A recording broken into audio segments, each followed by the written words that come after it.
Les explicamos qué ha pasado hasta ahora. Han transcurrido más de 5 horas de lectura de fallo, de sentido de fallo de la juez Sandra Heredia en el proceso contra el expresidente Álvaro Uribe por presunta manipulación de testigos. Llamado el juicio del siglo por muchos, comenzó con una declaración que, según expertos, podría ser considerada política, una defensa de la independencia judicial, una defensa que tenía relación con algunos asuntos que no estaban directamente vinculados con la sentencia, que hasta ahora se ha concentrado en mirar punto por punto de las objeciones de la defensa del expresidente Álvaro Uribe, con las que estaba pidiendo su absolución. Los detalles desde los complejos judiciales de Palo Quemao. Juan Esteban Quintero. Ricardo, 1:24 de la tarde, seguimos aquí en los juzgados de Palo Quemao. Esta audiencia empezó con una declaración atípica que dio la jueza Sandra Heredia. Hizo un llamado a la calma, a la sensatez y también pidió que escucharan uno a uno sus argumentos de este sentido de fallo que tiene más de 1000 páginas. Esto fue lo que dijo la jueza Sandra Heredia tan pronto inició la audiencia. No será una victoria de nadie, ni una derrota de otro. Será, como debe ser, una respuesta del Estado a través de su justicia a una controversia procesal que ha llegado a su culminación tras un largo y riguroso camino probatorio. Pedimos sensatez, pedimos ante todo que este momento sea entendido con la altura y la madurez que merece. Ricardo, a diferencia de lo que se esperaba, la jueza Sandra Heredia empezó a sustentar su decisión y no dio el veredicto final. Uno de los primeros aspectos que se evaluó fueron esas interceptaciones telefónicas entre el expresidente Álvaro Uribe y el abogado Diego Cadena, que hacen parte del material probatorio de la Fiscalía General de la Nación, muy importante dentro de este juicio. Reafirmó que esas pruebas fueron avaladas desde las audiencias preparatorias. Que en la ejecución del acto de investigación haya existido una actuación de mala fe, una irregularidad intencional concertada en reuniones con el propósito de interceptar al señor Uribe Vélez en el marco de un proceso distinto.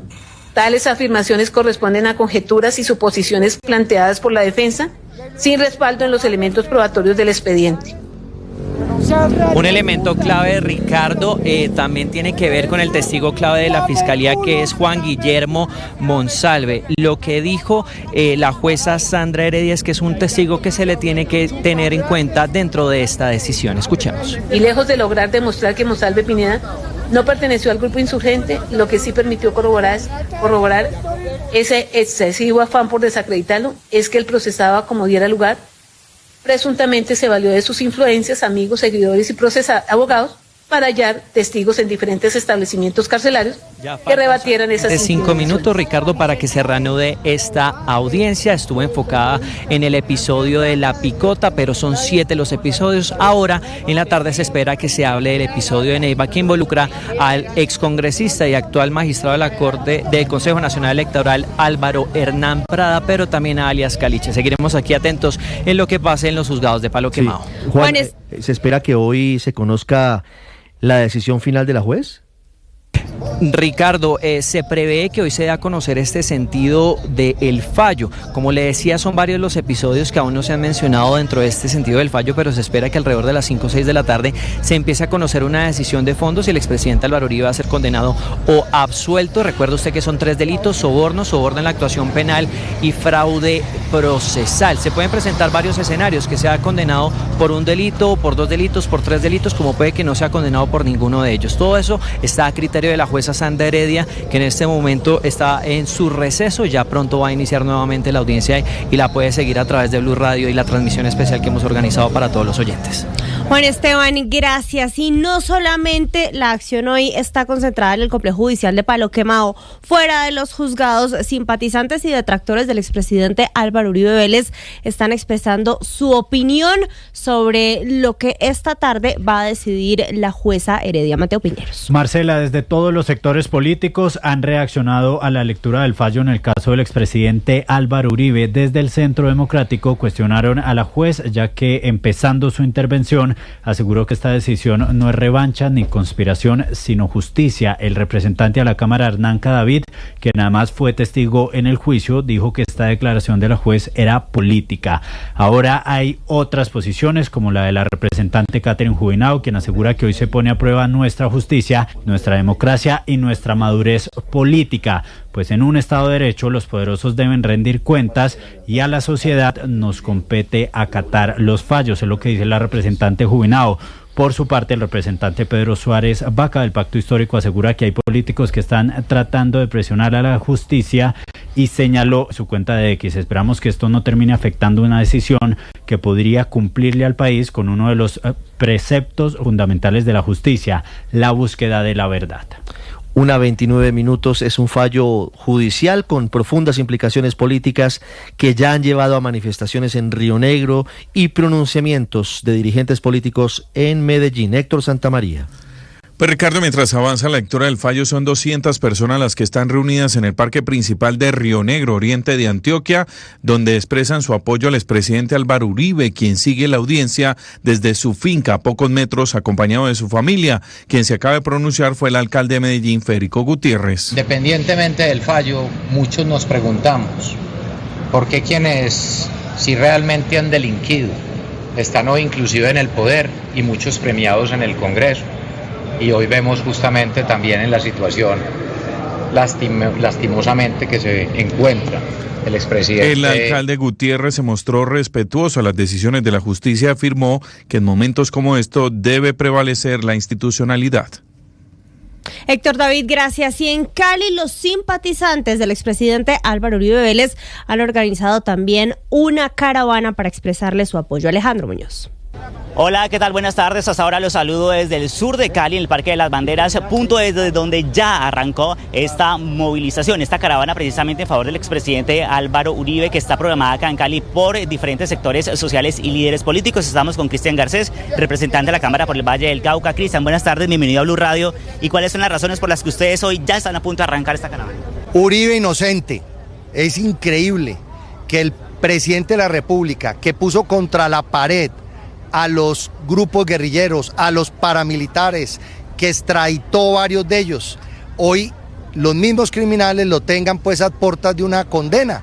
Esperamos que ese presidente que dejó además el país en 46.000 hectáreas de coca, cuando hoy estamos en más de 256.000 según las Naciones Unidas, no vaya a ser condenado. Creemos en su inocencia y celebramos que ciudadanos en Colombia hayan organizado plantones, caravanas, expresándonos todos.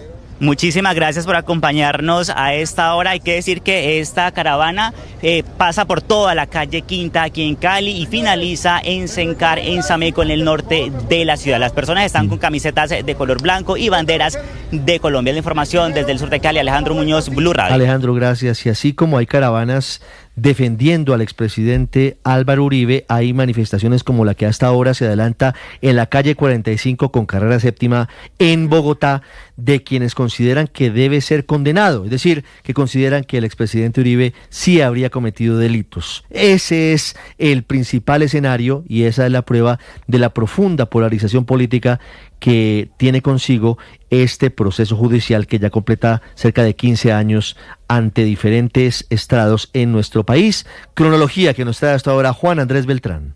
Para entender el inicio de este proceso es necesario remontarnos al año 2012, cuando el entonces senador Álvaro Uribe Vélez denunció a su par, Iván Cepeda, señalándolo de recorrer cárceles en el país, ofreciendo beneficios y todo tipo de prebendas a reclusos para que testificaran en su contra y lo vincularan con la creación de grupos paramilitares. Denuncia que fue ampliada por el propio expresidente en el año 2014.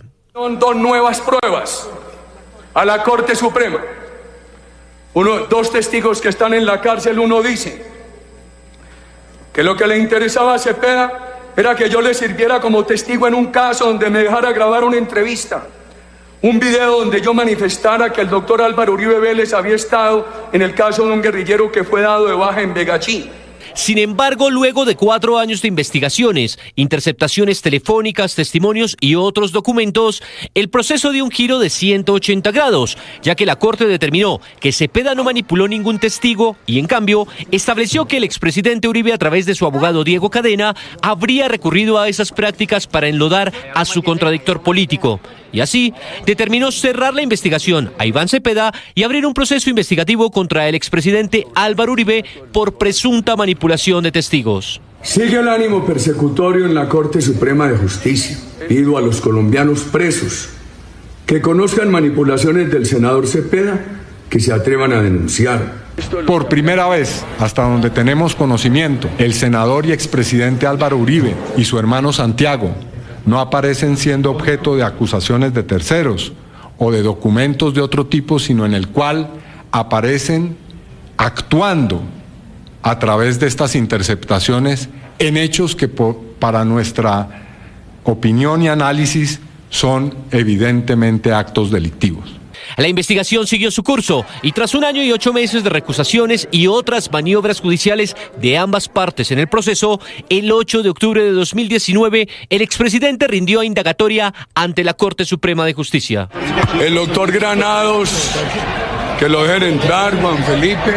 Ese día la comparecencia de Uribe ante la justicia hizo eco en las calles de distintas partes del país por cuenta de detractores y seguidores del expresidente. El efecto de la diligencia generó un choque incluso entre las cabezas del Ejecutivo y el Poder Judicial. 10 meses después, en agosto de 2020, cuando la Corte Suprema estaba a puertas de definir si le dictaban medida de aseguramiento, la rama judicial exigió respeto. El sistema judicial como componente esencial del Estado de Derecho debe ser respetado en su integridad. Las providencias judiciales tienen instancias legales para ser controvertidas. De ahí que sean inaceptables descalificaciones a decisiones judiciales por adoptar y sin que aún se conozca su contenido, sentido o alcance. El 4 de agosto de 2020, el mismo expresidente Álvaro Uribe le contó al país a través de su cuenta de Twitter que habían ordenado su detención. La medida de aseguramiento con detención domiciliaria. Tan solo unos días después, el 18 de agosto del 2020, Álvaro Uribe renunció a su curul en el Senado y al perder su fuero como congresista, su investigación automáticamente pasó de la Corte a la Fiscalía General de la Nación. Y en octubre de ese mismo año, Uribe recuperó su libertad. Se dispondrá la libertad inmediata del doctor Álvaro Uribe Vélez. Ya en la justicia ordinaria bajo la Fiscalía de Francisco Barbosa, entre los años 2021 y 2023, 2 fiscales solicitaron cerrar el caso argumentando que no existían pruebas suficientes de una participación directa de Uribe en la presunta manipulación de testigos, pero 2 jueces diferentes negaron esas solicitudes. Resulta claro para el despacho que sí existe una hipótesis posible acerca de la materialidad del delito de soborno en la actuación penal. En abril de 2024, tras el cambio de cúpula en la Fiscalía, el proceso se reactivó y con él gran parte del material probatorio consignado en el extenso expediente que había adelantado la Corte Suprema. El juicio oral inició casi 1 año después, el 6 de febrero de 2025, y Uribe pasó al banquillo de los acusados en los juzgados de Palo Quemado en calidad de imputado. Nunca hice directamente y a través del doctor Diego Cadena ofertas, menos para mentir. 67 audiencias después, donde desfilaron más de 90 testigos y ambas partes creen que sus pruebas presentadas les dan la razón, finalizó el juicio oral. Sustentada en los testimonios de Juan Guillermo Monsalve. Una 37, atención, se acaba de reanudar la lectura de sentido de fallo en el caso del expresidente Álvaro Uribe por presunta manipulación de testigos. Habla la juez Sandra Heredia a esta hora en el complejo judicial de Palo Quemado. Por cuenta propia, tras conocer el auto inhibitorio de Cepeda Castro. Además que contactó a Rodrigo Vidal Perdón, quien gestionó el acercamiento con Prada sin intervención del señor Uribe Vélez. Sostuvo que las comunicaciones con Monsalve no fueron inducidas por tercero y que el expresidente solo fue informado de manera posterior. Tesis soportada en las atestaciones de Álvaro Hernán Prada Artunduaga, el mismo procesado, Carlos Fernando Salazar Salamanca y, Óscar Valero Loaiza y Luz Mireya López Rodríguez. Para tal fin se convocó o se interrogó también respecto de este hecho a Juan Guillermo Monsalve, del cual pues ya hemos hecho el análisis. 1:38 comienza la juez Sandra Heredia hablando del episodio de Neiva, del proceso contra el expresidente Álvaro Uribe, en el que está presuntamente involucrado Álvaro Hernán Prada, ex representante de la Cámara del Centro Democrático y hoy magistrado y presidente del Consejo Nacional Electoral. Episodio que tiene que ver con alias Caliche y con otros testigos. Una pausa y regresamos.